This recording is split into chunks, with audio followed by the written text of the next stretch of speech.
morning. Here's a little story time for you guys. So I went with a friend to a speed dating event a couple months ago. It was my first ever speed dating event, and it went okay. But the thing that made me laugh was there was this one guy who came to my table, and when we first started talking, he mentioned that he had a pet. It was a bird. And so he showed me pictures of the bird and everything, and I was like, okay, that's cool. I'm not a big dog person. I know, don't hate me. So in my head I was like, okay, great. It's not a dog. Awesome.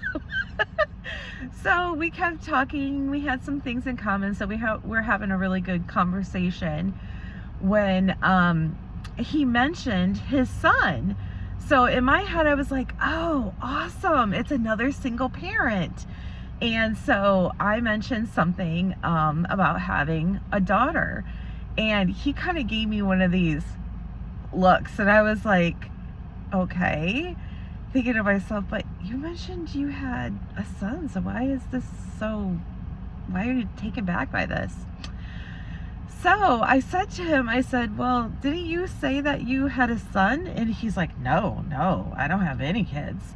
I was like, when we first sat down, you said you had a son. I'm thinking in my head, my God, he's a liar. I've caught him in a lie. Oh my God, why do I keep ending up with meeting men that lie to me? I'm thinking that, in my head.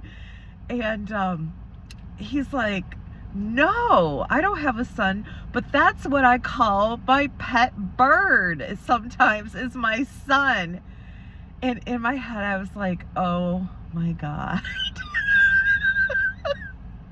And instantly I was like, okay, we're done. And I started looking at the person who was holding the event thinking, okay, when is this going to be done? What in the world? So yeah, I think the speed dating event made me realize a few things, and one of them is that I need to be with someone who either still has kids that aren't out of school, like younger kids, or I need to be with someone who is mature enough to be okay with kids, or something. But I don't need to be with someone who calls their bird their son, or at least if they do, to clarify that. So anyways, have a great day, and